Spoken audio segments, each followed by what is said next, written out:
Okay, so for today, what we are going to cover is human impact on Earth's ecosystem.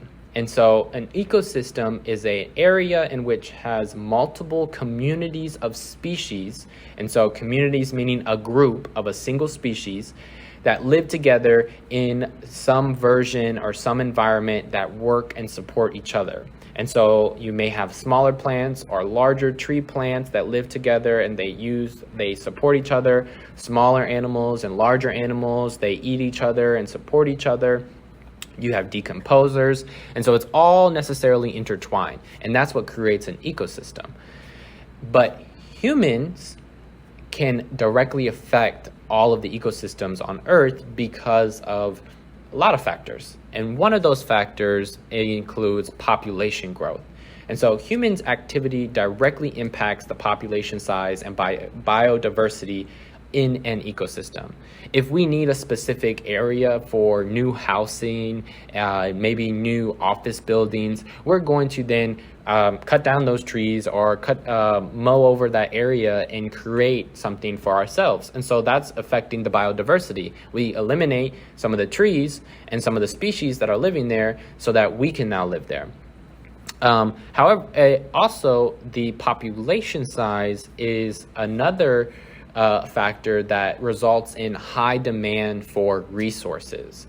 And so there are two versions of resources that you can see. There are renewable resources and non-renewable resources. And renewable and non-renewable are exactly what they sound like. You have resources that can be reused over and over again, and then you have non-renewable that are limited in a sense. And so some of the renewable resources include water, trees, and solar energy. And some of the non-renewable resources include fossil fuels like oil and gas, phosphorus, food, and space. And space is a big concept in ecology because, like I said, if we need a specific area to build new houses, we're going to take that space from the nature's ecosystem, and we're going to then destroy it so that we can build new housing or new office buildings. And so space is a big factor that is a non-renewable resource. And whether or not they are renewable or non-renewable, the rate of population growth is controlled whether or not we have access to whether they are renewable. So if you have access to a lot of water, maybe you'll have more biodiversity and more plant growth. But if you don't have access to a lot of water, maybe your plant growth will be a little stunted, or you'll have specific plants that can survive in drier areas.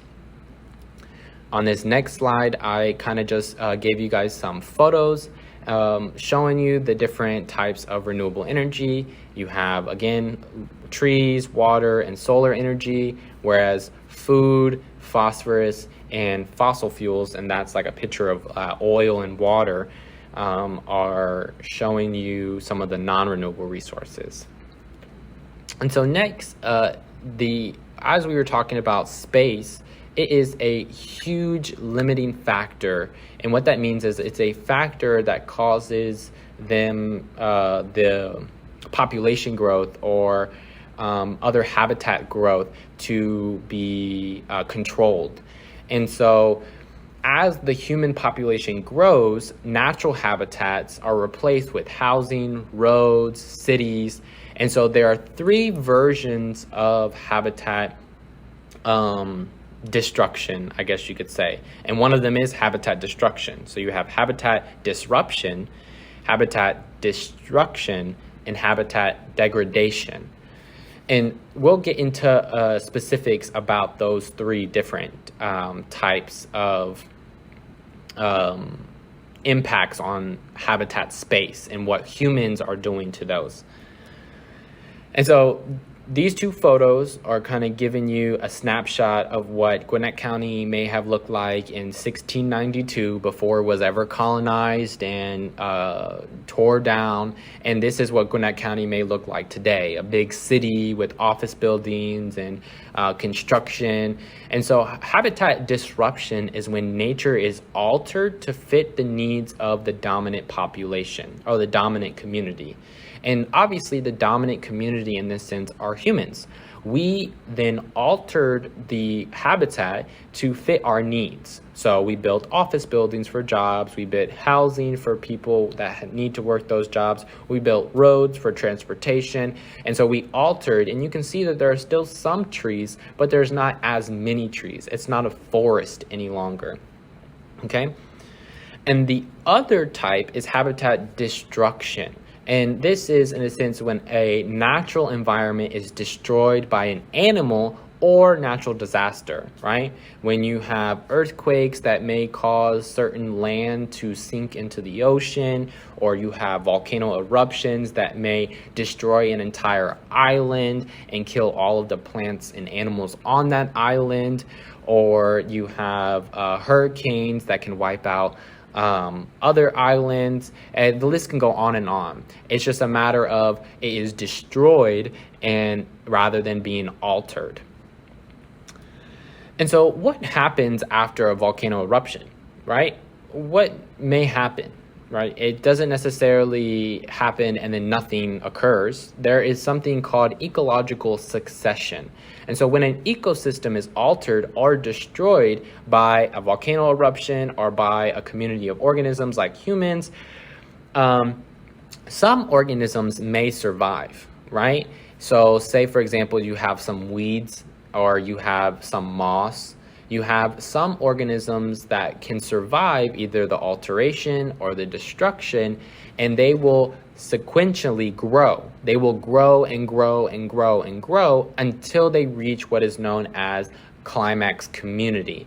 And so they will continue to grow until they are at that point where then they can succeed to a new version of the environment, right? They can then welcome in a new species, right? And so after you could kind of see in the diagram, and I would highly recommend you guys copy down this diagram, pause it so you can write it down. But after a volcano eruption, you have what is known as the habitat destruction, right? It's destroyed, there's no species, nothing is there. So what occurs is you have these pioneer species, and pioneer species are kind of like the first. They are the ones that grow in an area that was covered in cement or covered in the volcano molten lava, right? A bunch of rocks. And so these pioneer species like lichen, moss, and other small plants will begin to do this ecological succession. They will grow and grow and grow and grow, which leads into two types of succession: primary succession and secondary succession, okay? And so primary succession refers to an ecological system beginning from nothing, right? You have a volcano that its lava cools, and it then creates an island that is just rock. And so then you have these pioneer species like moss and lichen that will grow, and they will then produce the soil that other species can then come and populate that island. Secondary succession occurs when an ecosystem is disrupted or destroyed. So think of your yard. You have a yard with a tree. Maybe some of you have a driveway that is cracked a little bit, and you can see like the tree trunks and the tree roots going towards that driveway or even going towards a street. That is, in a sense, secondary succession. You, as humans, we altered the space and we changed it, and so the plants that survived are then fighting back against the changes. fighting back against the concrete and some of the buildings, right? If you guys ever drove by an abandoned house, all the weeds and vines that are consuming it could be an example of secondary succession, right? And again, you have pioneer species like quick growing vines and other pine trees that will re-inhabit that area and take back what was altered or disrupted. And so again, primary succession begins from nothing, whereas secondary succession begins from a disrupted ecosystem. And so lastly, we have habitat degradation. And so habitat degradation is also known as just pollution. And so as we saw in the documentary, there is a lot of pollution in the ocean, okay? And so pollution is the contaminant of soil, water, air that is a result of human activity. Companies pumping their chemicals into lakes and rivers, polluting the water. They're pumping their chemicals into the air, polluting the air. And so those two are the main two focuses of pollution that we're going to talk about. You have air pollution, which is caused primarily by burning of fossil fuels, which can result in an increase of greenhouse gases, and greenhouse gases can then combine and create smog, which if any of you guys have been to a heavily populated area like California, you have what is known as like the smog cloud. San Francisco also has it. It's really, really gross, and it's really hard to breathe for those people who have asthma and other breathing impairments. Water pollution is almost the exact same thing, but it is the contamination of sewers, industrial farming, and home entering water sources, such as lakes and rivers and groundwater. So basically you have all of this waste that we create as humans that enter in the water that contaminates the water, okay? And these are just some photos of it, just kind of showing you guys what our kind of impact on the earth is, right? And so lastly, there are 2 videos that I have posted on your e-class. They are extra videos that you don't necessarily need to watch, but these are just kind of extensions on what we are doing to the earth that we live in right now, right? We are contributing to a lot of habitat disruption and habitat degradation. And how are we doing that? Either by pollution or altering certain ecosystems, and we're not necessarily protecting the organisms and species that live in those ecosystems. And so it affects everyone, right? And so you can watch those videos on your own time. You don't necessarily have to take notes, but hopefully you took notes on this video, you drew all the diagrams, and when you guys come to class, we will kind of talk about it a little bit more and kind of get you guys in the writing process for your project, okay?